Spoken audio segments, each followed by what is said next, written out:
Órale, pues. Entonces, así la presentación se presta bastante bien para que abordemos la inquietud, saber cómo prevenir algún siniestro, alguna emergencia, cómo actuar, a quién comunicar, o cómo movilizar toda una estructura que se tiene ya en tanto en los municipios como en el estado y a nivel nacional. Ahorita platicamos un poco sobre eso, claro que sí. Muy bien. Yo soy Robles Adriano y pues todos estamos encargados de lo mismo, de estar en eventos y estar manejando en ocasiones 200 personas, 180, 200. Yo estoy encargada también del área de jubilados, en donde son amigos mayores. Bueno, y pues siempre de todo es de qué hacemos. Nos han dado cursos prácticos que ya nos enseñaron cómo utilizar todos estos medidores y cosas así, una lesión, cómo acomodar las vendas, detener las hemorragias, cosas así.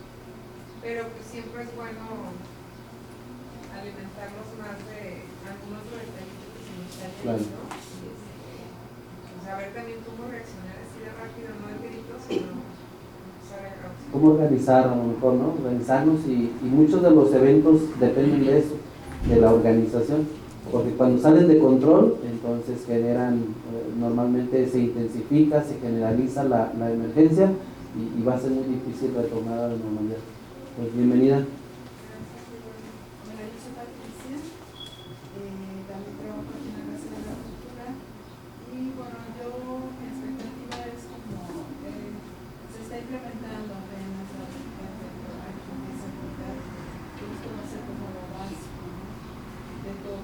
Claro. Lo básico todo.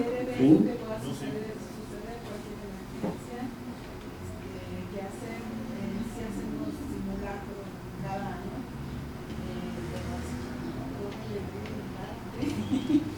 pero sí tienen bases, sencillo y nada más por aquí, en la calle. Ok, sí, también le damos ese enfoque, yo creo que sí. Bien. Bueno, yo soy Berenice Morquecho, también pues igual, ¿no? Mi expectativa aquí vendría siendo pues saber más que nada sobre los primeros auxilios que se puede, ¿verdad?, aplicar, o no sé, dentro de la cantidad de personas que tanto son como los trabajadores y como la gente que asiste a los eventos, ¿no? Prácticamente, y como decía mi compañero, pues un poco de todo. Bien. El curso que les han dado ya en meses anteriores de primeros auxilios, ¿quién se los ha impartido o cómo es que han tenido esa capacitación para más o menos ver en qué términos lo han tomado? Hay personal de México que promueve ese tipo de capacitaciones. ¿Cuánto duró su curso? Todo el día. ¿Vieron temas como reanimación cardiopulmonar? ¿Vieron lo que es el ABC? ¿Vieron cómo detener hemorragias? Le enseñaron cómo identificar el estado de shock en una persona, fracturas, luxaciones, cómo mover a una persona. Entonces tomaron el curso de 6 acciones. Entonces tomaron el curso de 6 acciones para salvar una vida. Es el curso que normalmente se promueve a nivel nacional, o que es muy amigable para la población civil. En algunos países, sobre todo en Europa, le llaman LEGO, o personas que están con entrenamiento básico. Entonces es el común denominador. Bueno, la presentación que yo tengo ahorita no aterriza específicamente en la atención primaria a la salud o en la atención para salvar la vida de las personas. Sin embargo, en algún momento podría hacer algunas referencias, pero no está como tal un curso de primeros auxilios. Es una temática que nos habla con una visión más genérica, donde lo que pretende es más bien organizar para rápidamente tener una respuesta y mitigar en ese momento la emergencia y atenderla de manera local, que no trascienda. Que si tiene que ver con fuego, pues bueno, en ese momento se apaga el fuego y entonces de esa manera evitamos que se generalice. Que si es una situación de a lo mejor de, no sé, de amenaza de algún tipo de factor, agentes, ¿verdad? Lo estaremos revisando, que podemos de alguna manera conservar la calma, mitigar los efectos colaterales, avisar a las autoridades y darle salida a los eventos, ¿no? Entonces, en ese sentido, más o menos está la presentación. Muy bien, continuamos, por favor. Yo soy Beatriz, igual trabajo en esta Casa de la Cultura con mis compañeros, básicamente saber cómo reaccionar, cómo ante alguna contingencia de cualquier tipo y saber cómo reaccionar y comunicarse. Muy bien. De hecho, vamos a hacer mucha referencia al título que lleva su área de trabajo, ¿verdad? Porque la protección civil yo la tengo en un concepto en el que es de orden cultural. La protección civil es una cuestión de orden cultural, es más de conveniencia y de convivencia y de sana convivencia. Entonces, vamos a hablar mucho sobre la cultura. De hecho, la presentación hace referencia a eso, la cultura. Hace un rato comenté en la sesión que tuve ya en el Seguro Social y les voy a decir que cuando yo llegué a esta dirección, en noviembre del 2012, pues lo primero que hice fue revisar el plan de gobierno de esta administración para conocer a qué se comprometieron o cómo es que vieron la seguridad en materia de protección civil, pues para de ahí trazar las líneas de trabajo y empezar a hacer algunos planes de acción. Y entonces me recuerdo que en el eje número 3 del plan de gobierno, que pues específicamente se refiere al eje de seguridad, en el párrafo 1.2 habla sobre la seguridad en materia de protección civil y dice que la Dirección General de Protección Civil durante esta administración creará o estimulará el fomento a la cultura en materia de seguridad y autoprotección. Y entonces me vino a la mente luego, pues, mi eje estratégico de esta administración me dice que debo de promover una cultura en materia de protección civil, pues tengo que hacer muchos planes de trabajo y algunas acciones que no atiendan a cómo intervenir en un accidente o cómo levantar un lesionado, más bien crear mecanismos, estructuras, estrategias que nos permitan anticiparnos a una emergencia. Y bueno, si bien es cierto, no estamos exentos de en algún momento tendremos que abordar la emergencia y por ende entonces tendremos que crear también estructuras que nos ayuden a responder a la emergencia una vez que se da. Yo no sé si sea solo una percepción mía, a lo mejor ustedes me afirmarán o me desmentirán lo que les voy a decir, pero anteriormente se escuchaba muy poco de protección civil y ahora estamos en boca de todos. Ahora formamos parte de una serie de actividades y de acciones, pero tan amplias, y la van a ir viendo conforme vamos haciendo la presentación, tan amplia, que ahora la gente piensa que para todo hay que pedir permiso, que hay que pedir permiso para hacer una quema de pirotecnia, que hay que pedir permiso para hacer un evento masivo, que hay que pedir permiso para hacer una reunión, o incluso hasta fiestas, estuvimos clausurando, etcétera, etcétera. Ha sido tanta como que la sinergia o la forma en la que la gente empieza a conceptualizar que hay que pedir permiso para todo. En días pasados me mandaron un oficio, una señora de una comunidad de Carlos Ramírez, donde me dice o me solicita permiso para festejarle los 15 años a su hija. Y entonces yo le dije, pues sí, el único requisito es que los cumpla y que le vaya muy bien. O sea, para eso no tiene que pedir permiso, ¿verdad? Y muy recientemente, y el documento más chusco que nos ha llegado ya a la dirección, dice que si le autorizamos que se casen la señorita, y trae el nombre de la señorita, con el señorito, y trae el nombre del señorito. Yo le dije, yo por mí, miren, ni me consta nada, y yo por mí se pueden casar y pueden hacer lo que mejor les conviene. Pero no hacían referencia a que lo iban a hacer en algún lugar. No, solamente que si no tenía inconveniente en que contrajeran nupcias el señorito y la señorita. Y yo le dije, pues mire, pregúntenle a los papás, porque pues pregúntenle a los papás y concrétenlo con el padre o quien vayan a hacer. Lo cultural, lo que usted dice, ¿no? O sea, que no tenemos esa cultura ni siquiera para saber qué es lo que se tiene que... Hay que discernir qué es lo que sí se tiene que... Por otro lado, mucha gente me ha comentado sobre por qué desde un tiempo para acá está prohibido tronar cohetes en la vía pública, o por qué está prohibido detonar pirotecnia, y que hemos llegado al extremo de estarlo retirando de la vía pública. Y les digo, no, es que no está prohibida, nunca ha estado. Es más, hay una ley, la ley de armas de fuego y explosivos determina las medidas de seguridad que se deben de observar para utilizarla, y se extienden permisos a través de la Secretaría de Defensa Nacional, y existen permisionarios, existen gente que la transporta, que la almacena, que la produce, que la vende, que todo no está prohibida. Es más, porque es peor, la cantidad más grande de pólvora que entra a nuestra ciudad es a través de un evento que organiza nuestro propio municipio. municipio a través del patrón de la feria. Cada vez en enero, cada año en enero, entran un poco más de 1 tonelada de explosivos a nuestra ciudad. Mas, sin embargo, es cierto, no está prohibida, está regulada. Es muy distinto. Al estar regulada, se cumplen con ciertas especificaciones, se tienen que atender a ciertos requerimientos y algunas instrucciones para que puedan ingresar. Años atrás, yo me percaté por los documentos que están en la dirección que la persona que hace las quemas o que lleva a cabo la quema en la feria, en la instalación de la feria, pues traía una camioneta de esas grandes, tipo camión de 3 o 6 toneladas, traía todos los explosivos, los resguardaba en la parte de atrás de Explora, y entonces ahí se estaba y todos los días iba y tomaba lo que necesitaba y lo detonaban, etc. Y cuando yo llegué a la dirección dije, ¿qué cree? No lo podemos hacer así. Imagínense un lugar que concentra a veces poco más de 500,000 personas en un fin de semana y donde traen su camión aquí, salimos volando todos. Entonces tenemos que observar las medidas de seguridad, tenemos que remitirnos a los instrumentos jurídicos o a las normas que nos dictan las distancias, las indicaciones, el acomodo, las dimensiones del producto, etc. Y una razón muy sencilla por la cual en los últimos 3 años nos hemos dedicado de manera muy intensa a asegurar esos productos explosivos que hay en la vía pública es porque ya pasó de ser un juguete a ser un riesgo muy fuerte, un riesgo potencial.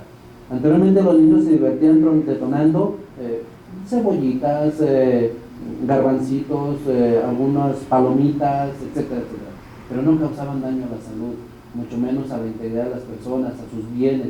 Pero hoy en día hemos encontrado unos artificios que le llaman cara de diablo, que son 600 gramos de pólvora, que bien pueden causarle la muerte a una persona, pero de inmediato, porque incluso ahora, después de todo un procedimiento administrativo y la puesta a disposición ante la autoridad competente federal, por fin resolvieron y nos los entregaron, porque formamos parte de la cadena de custodios, dijeron, ok, se lo regresamos, tenga, y el ordenamiento es que lo destruyan, porque es un factor de riesgo hacia la sociedad.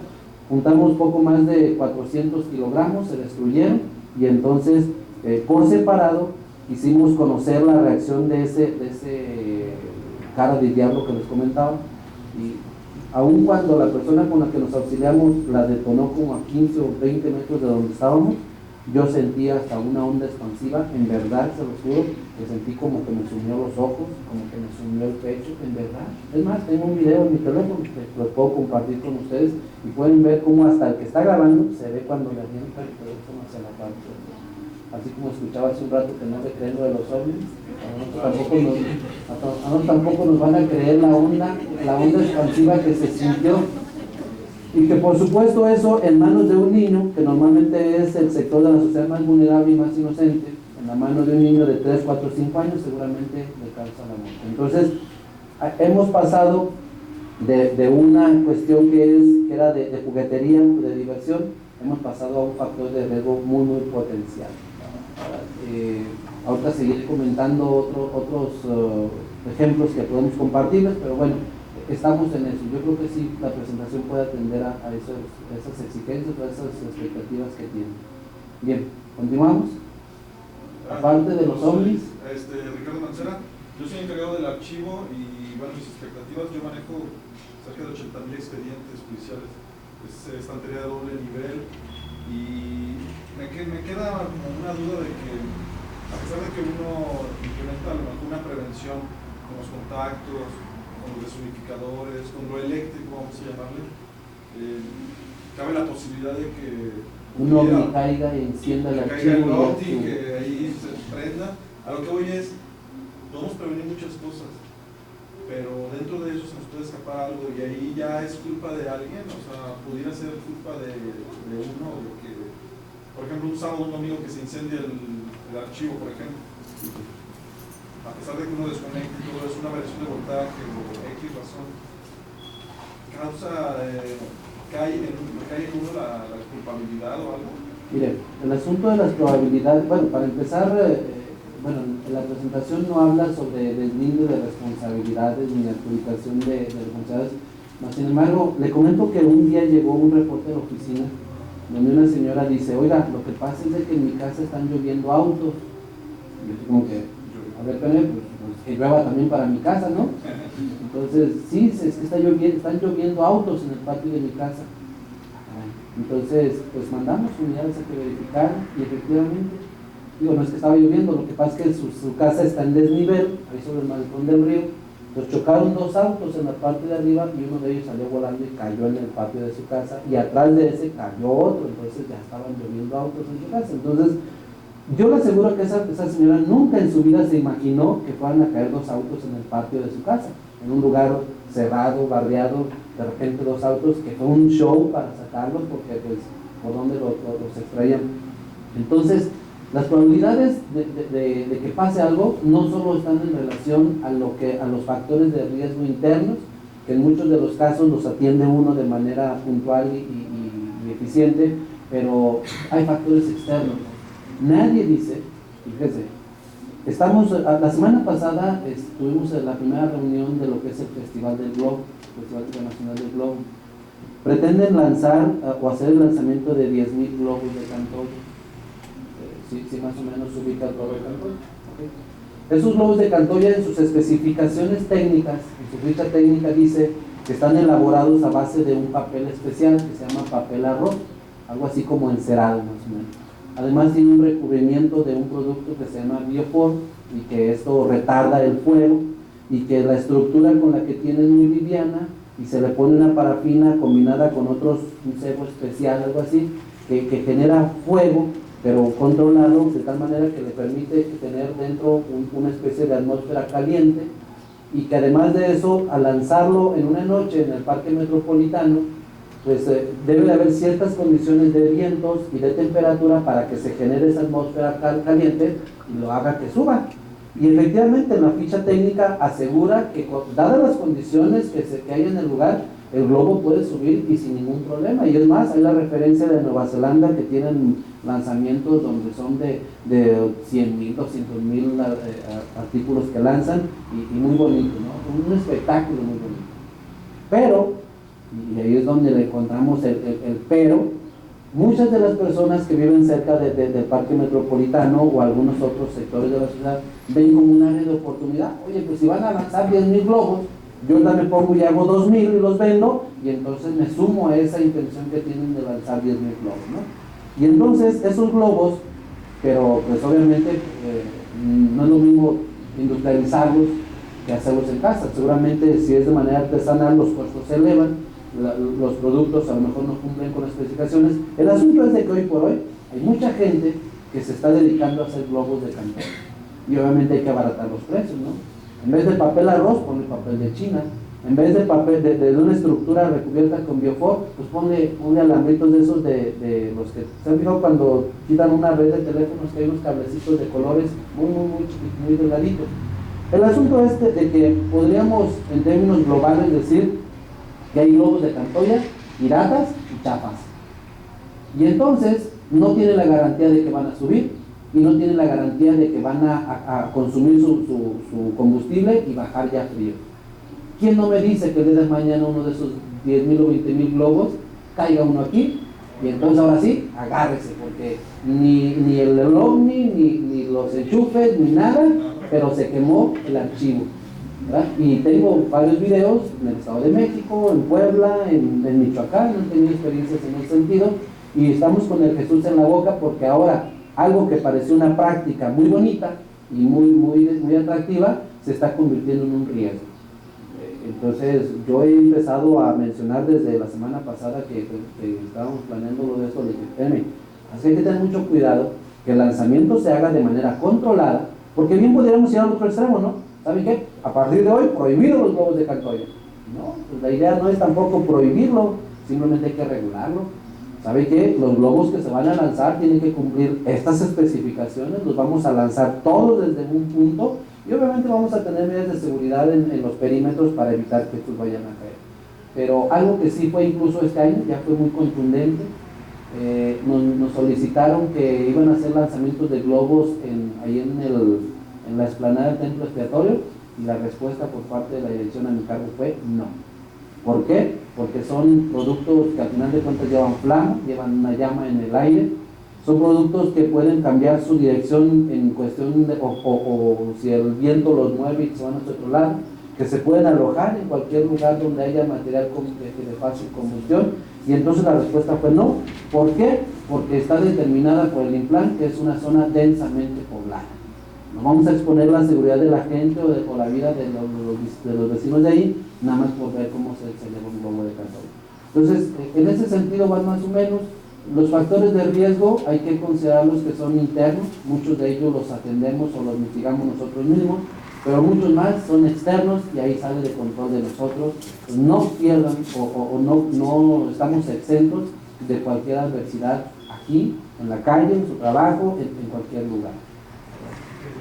Entonces sobre ese más o menos es nada más la introducción. Ahorita ya entramos en la materia. ¿Seguimos? Sí, buenas tardes, soy Adrián Rivas, trabajo aquí de administrativo y pues estamos también en la elaboración del programa interno de protección civil que se hizo hace poco más de un mes y se han venido implementando pues desde antes de eso medidas de poner extintores, detectores de humo, otro sistema de detección de humo más moderno. Se han estado haciendo muchas cosas, pero siento que falta más capacitación de personal, o sea, en cuanto a equipo o medidas de ese tipo, lo estamos haciendo, pero sí falta más capacidad. Bueno, sí, creo que sí, me atrae su comentario o me llama la atención porque justo una de las acciones que nosotros lo hemos incluso nombrado como actividad exitosa es un programa que traemos que se llama de papel a digital. Este programa contempla el tener de fácil acceso una guía que nos permita hacer o planear acciones preventivas de auxilio y de restablecimiento o recuperación en caso de un siniestro. Entonces, sí, hay un apartado donde vamos a platicar un poco sobre cómo integrar los programas internos de protección civil. Entonces yo creo que sí podemos cumplir ahí esa expectativa. Sí, y por ejemplo, otra de las cuestiones que faltan es ver si necesitamos equipo adicional, como por decir algún traje. Algo especial. Sí, algo especial, claro. sí, es que necesitamos, porque ya contamos con botiquines y esas cosas, y cada que empieza un evento, que ahorita faltó que dijera, estamos obligados por instancias superiores a dar medidas de protección civil por medio de a dar a conocer a las personas que asisten al evento antes de que inicie las medidas de protección civil, las salidas de emergencia, puntos de reunión y todo eso. Y yo llegué tarde, pero supongo que sí las dieron antes de que empezaron. Entonces, bueno, sí, es eso. Sí, yo creo que sí. Miren, esto es eso, es cultura, es educación, es promoción de la seguridad. Yo he motivado bastante para que durante los partidos de fútbol al inicio se dicten algunas medidas de seguridad. Yo comparto con ustedes esa iniciativa o esa idea. El año pasado empezamos a trabajar con los del comité, más bien con los del patronato de la feria, para que al inicio de todos los eventos masivos, llámese el circo, llámese el evento de patinaje, llámese todos los eventos donde concentran más de 200 personas o que hay una congregación fuerte, hay que dictar las medidas de seguridad. Porque yo, por ejemplo, en este momento yo soy ajeno a estas instalaciones y en caso de una emergencia yo me guiaría por lo que ahí está señalado. Supongo que para allá está el punto de la ruta de evacuación, igual de esta manera, algunos señalamientos que alcanzo a ver desde aquí, más sin embargo hay otras cosas que tendríamos que considerar, ¿verdad? ¿Cómo es eso? Instruir a la gente, dónde están los puntos de reunión, quién le va a auxiliar, cómo debe actuar, etc. Su comentario lo tomo muy interesante. Yo creo que es cuestión de orden cultural. Y sí, miren, en verdad, nomás brincamos el río para allá, con el país vecino, y hasta como que nos transformamos. Allá sí atendemos las medidas de seguridad, los límites restrictivos, atendemos las cuestiones. Es más, el fenómeno que se observa luego en cuanto pasan la frontera, todos los vehículos, lo primero que hace el conductor es reclina su asiento, se suelta el cinturón, saca toda la basura que trae y la tira en los botes que tiene ahí. Porque todo su trayecto que hizo al interior de la Unión Americana vino juntando su basura y no se animó a tirar un papel por la ventana porque nomás lo veía la policía y así se lo echaba, ¿no? Entonces son cuestiones de orden cultural. Aquí en nuestra ciudad, en febrero del año pasado, se creó lo que es la Dirección General de Turismo. Entonces anteriormente pues se promovió el turismo y se atraían inversiones y demás, pero en febrero del año pasado de lleno, fue así como que ahora vamos a estimular más. Ya se habrán dado cuenta que el número de eventos o espectáculos en la ciudad son mucho más grandes. Que la carrera de motocross, que los DJ, que duró toda una parranda de 2 días, que los Tigres del Norte, viene la Arrolladora, Luis Miguel, la Arjona, o sea, un montón de eventos y actividades que de alguna manera fomentan y atraen muchísimo la inversión, el turismo, la activa o motiva muchísimo la economía, pero por otro lado pues nos deja en un gran compromiso de saber administrar una emergencia en caso de un evento de esa magnitud. Entonces estamos también marcando algunas políticas que nos permitan mantener el control de esos eventos, como asignar áreas de motivamiento, zonas de atención a la salud, centros de mando, etc. Pues creo que estamos en plena activación de una serie de cuestiones en las que estamos evolucionando como sociedad y ajustándonos a algunas medidas de seguridad. Entonces, pues muy buena el comentario de intervención de que debemos de dedicar medidas de seguridad. Muy bien, continuamos. Hola, yo soy Martín Pérez Cardona, soy vigilante de seguridad, yo y otros 3 compañeros, y también pues me gustaría que nos dieran una capacidad para la protección civil también, porque pues el momento de, como dice el contador, pasa algo y a lo mejor yo soy el primero que corro, ¿verdad? No, y debe. Sí, y yo soy el que tengo que proteger pues, a los que están aquí. Fíjese que ahora que se empezó a promover mucho la equidad de género y la igualdad de género y todo ese rollo, entonces se rompió con ese mito de que primero las mujeres y los niños. Ahora es por igual, salgas quien pueda, ¿verdad? Sí, entonces a lo mejor... Porque hoy sí hay igualdad de género, ya vámonos todos por igual. No se crea, es muy bueno, qué bueno que haya esa iniciativa o esa buena disposición para aprender. Fíjense que abundando más en este asunto de que es de orden cultural, a veces no nos regalamos ese espacio para saber, bueno, en caso de emergencia, ¿qué? ¿A dónde voy a llevar a mi hijo? ¿Qué voy a hacer? ¿Cómo voy a recuperar tal o cual documento? ¿Cómo voy a activar? ¿Cómo voy a pedir? Ha habido personas, y eso yo se lo garantizo porque, bueno, en este trayecto he tenido la oportunidad de darme cuenta, ha habido personas que han fallecido porque quien está a un lado de él no supo cómo activar o no supo qué hacer en caso de una emergencia. Y me refiero a algo tan sencillo, tan básico. Veo a un familiar que se está sintiendo mal, que está sudando, que está chocado, que está deteriorándose su estado de salud, y entonces tomo el teléfono y para empezar no sé ni a dónde llamo, ¿verdad? Y si le pone me acuerdo que en los paraderos de los microbuses o de los autobuses hay un letrero que dice que el 066 y las emergencias, y le marco al 066.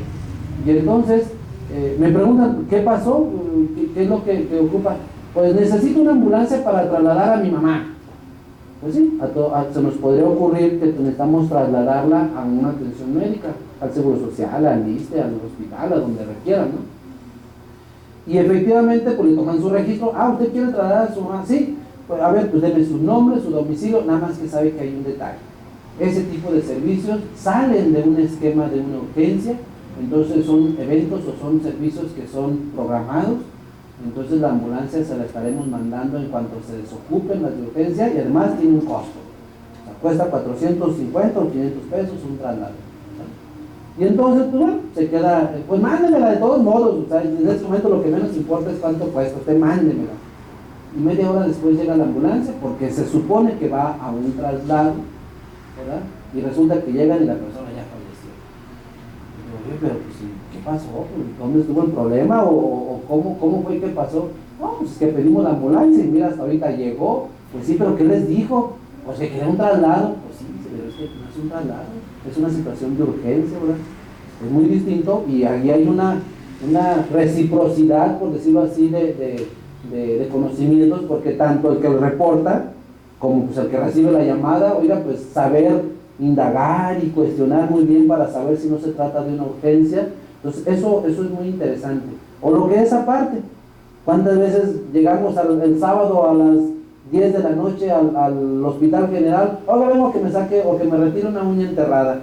Espérame, eso no es una urgencia, o sea, debe de haber cuestiones que lo pongan en un extremo peligro donde esté de por medio pues su vida, y entonces empezamos con problemitas. Pero yo creo que en la presentación podemos ampliar un poco más estos conceptos, vamos a buscar la manera de que llegue esa información a ustedes, y miren, en mucho o en poco, cuando a veces somos de ese carácter humilde de decir, mira, hoy me aventé 3 horas ahí sentado, pero primero reafirmé lo que ya sé, que bueno, y el que ya lo sabía dice, bueno, yo no lo sabía, pero ya lo aprendí, y el que ya lo sabía y que lo reafirmó dice, bueno, por lo menos constaté o me di cuenta que lo que yo sé o lo que yo hago de tal o cual manera es correcto, sigue vigente y puede ser avalado por las autoridades actuales, y puedo desempeñarme muy bien en caso de una emergencia. Entonces, creo que este tipo de sesiones se prestan a que interactuemos, y yo creo que tanto ustedes pueden aprender temas importantes como yo también me llevaré un aprendizaje el día de hoy.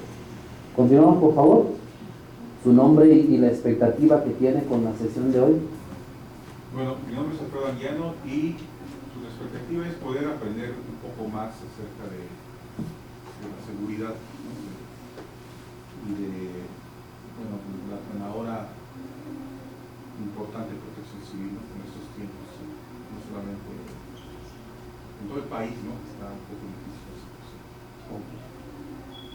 Muy bien, pues sí, efectivamente se atiende al esquema que traemos en la presentación. Vamos a ver cómo podemos conceptualizar acciones preventivas, acciones de carácter reactivo, y pues si tenemos de intervenir en un accidente o una situación desagradable, y bueno, también cómo restablecemos lo más pronto posible. Entonces, ¿continuamos?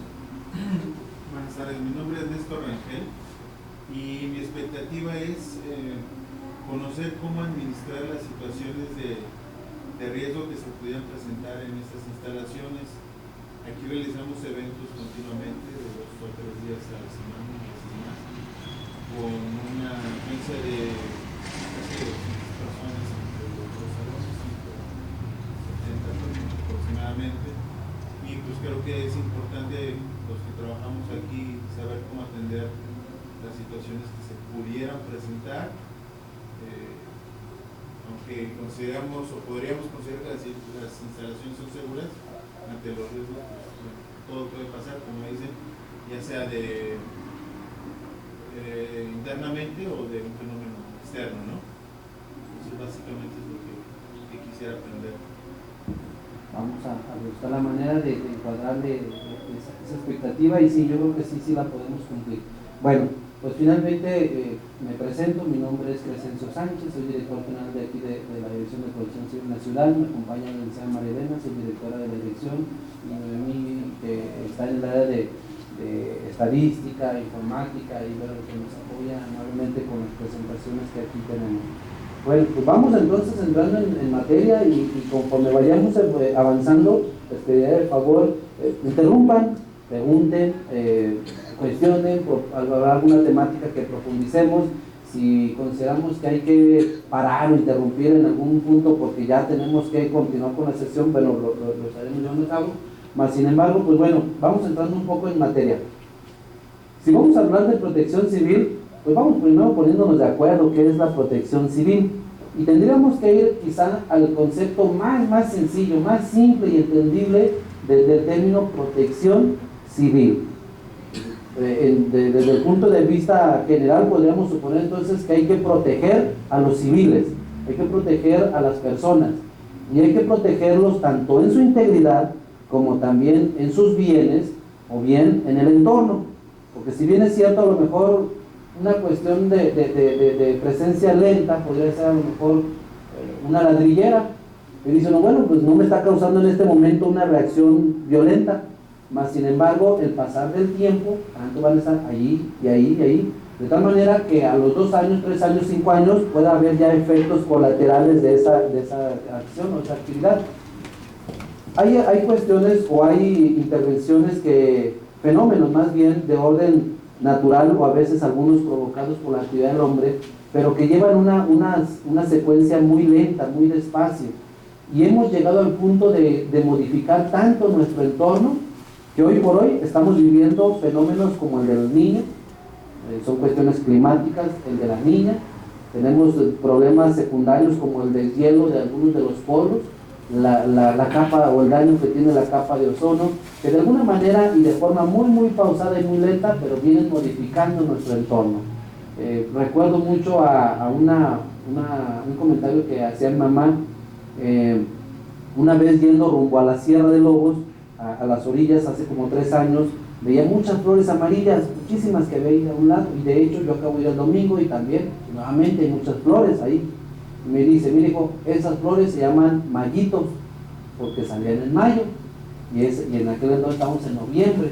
Dice, pues ahora les iremos a llamar noviembrecitos, porque pues ahora están saliendo en noviembre.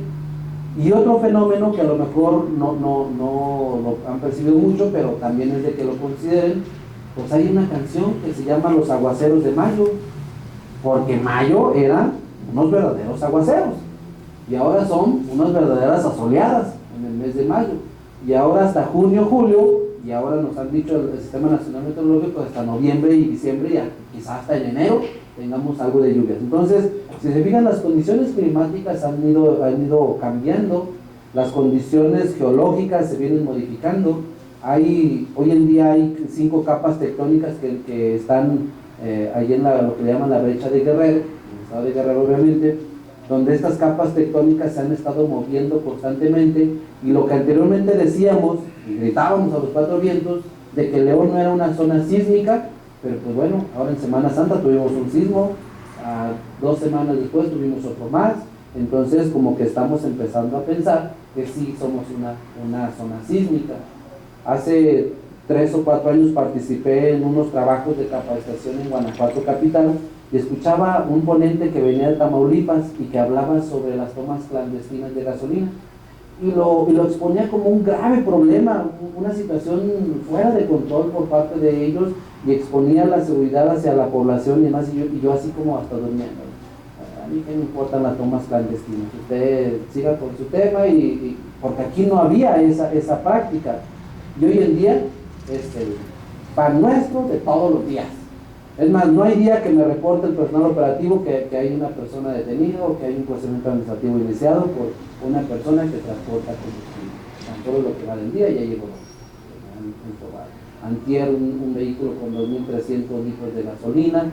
A diario tenemos tomas clandestinas. El fin de semana pasado hasta una persona muerta en una de las tomas, etc. Entonces pasamos en lo que va de este año a ser de ocupar el lugar número 24 en la República Mexicana con problemas con hidrocarburos, de ser el lugar número 24 pasamos a ser el lugar número 2, ¿verdad? Tanto así, o sea, así, pero en lo que va del año es un cambio muy súbito.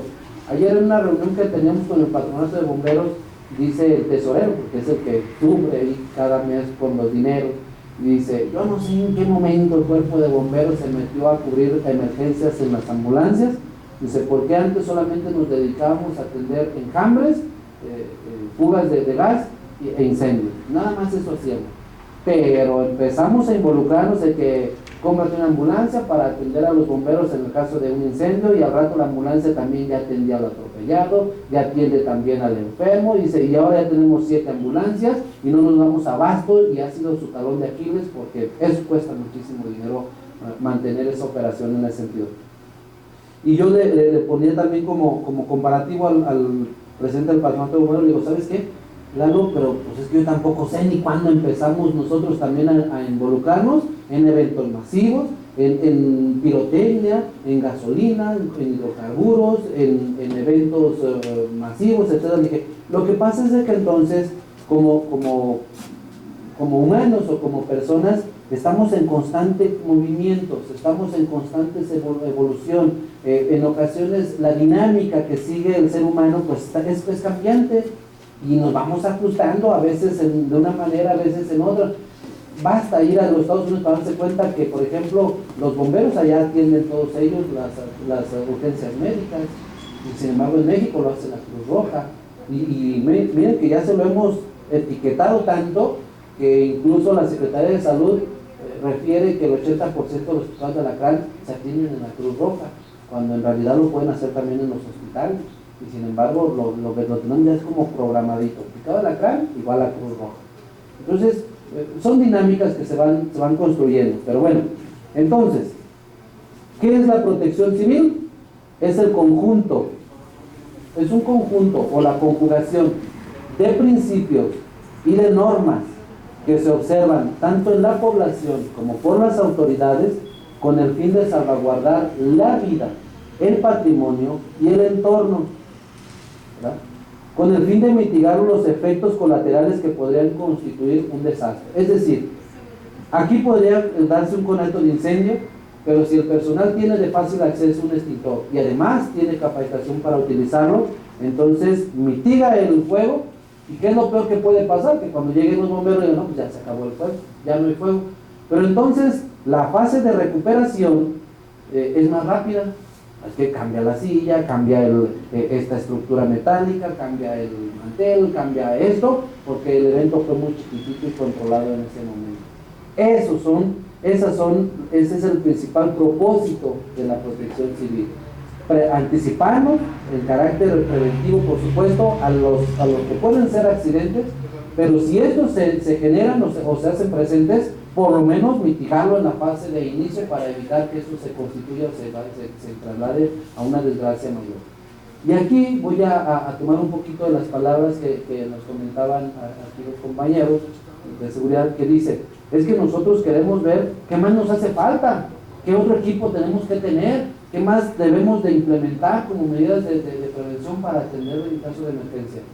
Y entonces yo me remitiría también a una pregunta que me hizo una vez una señora, una persona, me preguntó, oiga, ¿qué debe de tener un botiquín de primeros auxilios?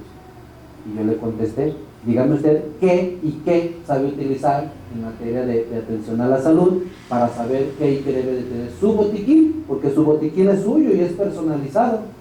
Yo le dije, yo tengo un botiquín en mi camioneta, pero yo en mi botiquín traigo algunos medicamentos, traigo algunos tubos orofaringios, traigo laringoscopios, traigo bolsas, válvulas, mascarillas, traigo algunos implementos que yo sé utilizar y que yo voy a poner a disposición el día que lo requiera. Pero imagínense, le presto mi botiquín y atiende a una persona, me va a decir, no, pues yo no sé ni siquiera qué es esto. Por otro lado, no se pretende a través de la protección civil sustituir o suprimir los cuerpos profesionales en la materia. Un ejemplo, si ahorita ustedes me dijeran, no, es que aquí nos hacen falta poner unas vitrinas con unos hidrantes, unos chaquetones, unos cascos que cuestan 11,000 pesos cada uno, unos tanques de respiración autónoma, unas botas profesionales, no, pues entonces nunca vamos a acabar. Y entonces vamos a ver como un espacio seguro, siempre lo vamos a tener como un ente inalcanzable, porque cuando ustedes ya tengan esos equipos, que seguramente cada gabinete requiere una inversión de 250,000, 300,000 pesos, entonces van a decir, pero ¿sabe qué? Pues hacen falta unos hidrantes. Y entonces la red de hidrantes de todo el inmueble pues cuesta 3 millones de pesos. Y cuando tenga la red de hidrantes le vamos a decir, ¿sabe qué? Además de esto nos hacen falta unos detectores de explosivos para identificar. Y entonces ahí nos la vamos a llevar y nunca vamos a decir que estamos listos o preparados para atender una emergencia. En los sismos que se registraron aquí en la ciudad ahora en Semana Santa me preguntaba un reportero, dice, oiga, ¿y estamos preparados para responder a cualquier evento o desastre que haya en la ciudad? Le dije, no estamos. Porque si vamos a la definición que tiene la Ley General de Protección Civil sobre qué es un desastre, dice que un desastre es un evento repentino, que a veces es de origen natural o bien provocado por la actividad del hombre. Pero luego dice, y hasta está en negrita, dice que rebasa la capacidad de respuesta de esa comunidad y que entonces pone a funcionar otras estructuras estatales y nacionales con el fin de llevarle auxilio a esas personas. Entonces pues no. Si usted me dice, ¿estamos listos? No. Imagínense que caiga un avión aquí encima de las 28,000 personas que están en el estado de León y que tengamos 3,000 o 4,000 personas heridas. ¿Estamos listos para atender esa situación? Pues no. Y entonces, la pregunta tiene sus asegundos, tiene sus asegún, porque bien podemos decir, pues no estamos preparados. Bueno, pero tenemos instrumentos primarios para atender una emergencia, tenemos formas de cómo empezar a atender la situación, y de hecho tiene que ver con esa transparencia, que dice que hay estructuras municipales, estatales y nacionales. Pues claro, el día que ustedes tengan aquí un evento y que ustedes los resuelvan localmente, ya lo hicieron. Si no, ¿qué van a hacer? Pues van a necesitar el auxilio de alguien más que les ayude, la Cruz Roja, la policía, los tránsitos, protección civil, etcétera. Pero si llega una unidad y dice, no, espérame, no puedo, mándame otras 2, otras 3, y entonces se van haciendo o desencadenando estructuras, primero locales, luego estatales, regionales y hasta nacionales. ¿Por qué no pensar que el día de mañana se requiera implementar un plan de N3 dirigido o coordinado por las fuerzas federales de ejército? Entonces, en ese sentido está el asunto de la protección civil. Son acciones de carácter preventivo, atienden a las necesidades locales, pero, ojo, como primeros respondientes. Creo que yo pienso que con lo que alcanzo a percibir así luego, la instalación de un extintor, la señalética, las rutas de evacuación, algunas medidas restrictivas, las recomendaciones públicas que hacen, todo eso, creo que con eso ya tienen una plataforma bastante bien sólida y construida como para atender una situación de emergencia local. Tengan siempre en mente que se necesita que todos vengan a auxiliarnos, ¿verdad? Y ahorita vamos a ver cómo. Bien. Entonces, eso es la protección civil. El cúmulo o la conjugación de cuestiones culturales, es decir, de principios, de normas que están dictadas y que se atienden para responder a una emergencia. Pero por otro lado, también, bueno, ¿y qué es la protección civil? Aquí en León, mucha gente piensa que protección civil es una unidad que ven operativa acá en la calle. Es más, el otro día me decía una señora, ¿cómo es posible que en protección civil solamente tengan una ambulancia? Yo, pues sí, pero es que nosotros atendemos cuestiones de carácter preventivo.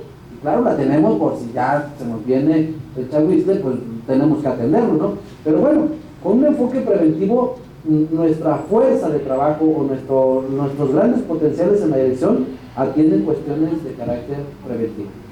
Sin embargo, decirles entonces que somos una dependencia de la Secretaría de Seguridad Pública. La Secretaría de Seguridad Pública tiene 7 direcciones generales: Policía, Tránsito, Protección Civil, Prevención del Delito, Oficiales Calificadores, el C4 y la Academia Metropolitana. Son 7 dependencias que dependen de la Secretaría de Seguridad Pública. Y entonces, al ser dependientes de la Secretaría, pues, y máxime que trabajamos en una administración pública, pues nos enfoca o nos encuadra en que somos servidores públicos. Y entonces nuestro trabajo está orientado a servir a la población, a atender a la gente.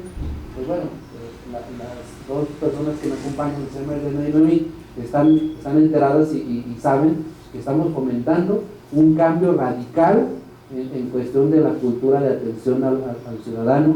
Estamos buscando la manera de cumplir esas expectativas de que quien va a nuestra dirección es porque va a servirse de nosotros, no nosotros de él, a facilitarle los procesos, a orientarlo sobre los programas, a instruirlo, a acercarle lo que tenemos de disponibilidad o a disposición para auxiliarlo. Bien, la protección civil, vista entonces como una estructura de protección, pues yo pienso que esta puede ser tan antigua, pero tan vieja como la presencia del ser humano aquí en el planeta. Desde el momento en el que surge un varón y una mujer, desde ese momento pienso que entre ellos tuvieron que haber compartido un sentido de protección. Tú me ayudas, yo te ayudo, yo te protejo, tú me proteges, tú cuidas, yo, etc. Imagínense aquellas personas viviendo en las cavernas y en una lluvia con tormentas eléctricas. Si ahorita que de alguna manera podemos sentirnos ya en una cuestión o en un panorama de civilización donde estamos en la casa con la luz y todo, llueve y truena y nos asustamos, entonces imagínense aquellas personas, pues ese temor los obligó a empezar a tener sociedad y empezar a buscar la manera de protegerse. Y bueno, otro panorama u otro brinquito en la historia de la protección civil la podemos referir cuando a través de aquellas batallas napoleónicas, en el caso en Europa, pues hubo un personaje, el señor Jean Henry Dunant, el cual es el autor de un libro, un recuerdo solferino, que entre otras cosas hace referencia a los convenios de Ginebra. Los convenios de Ginebra, que se reconoce que fueron firmados en agosto de 1849, pero estos datan desde 1846. cuando en la batalla de Solferino, pues el señor Henry Dunant ve todas las barbarie, toda la desatención hacia los militares, y él se hace una pregunta, ¿verdad? ¿Cuánto bien podría hacerse si existieran grupos de voluntarios preparados y adiestrados con anticipación para atender a esos militares heridos? Incluso las bases o el nacimiento de lo que hoy conocemos como la Federación Internacional de la Cruz Roja o bien la Media Luna Roja se plasman en ese personaje. Además de esto, los principios básicos o el nacimiento de la enfermería pues datan también de esta experiencia del señor Jean Henry Dunant, cuando en Solferino le toca presenciar una guerra, una batalla en la cual él es un civil. Él dice, no, yo no tengo nada que ver con la guerra, pero sin embargo aquí estoy en medio y tengo que enfrentar las hostilidades que desprenden estos enfrentamientos. Y entonces él, junto con una señora, quien estudia la enfermería conoce como fundadora de la enfermería, la señora Flor Nightingale, refieren que se pasaban las noches con su lamparita alusándose y viendo la atención o atendiendo a los militares heridos.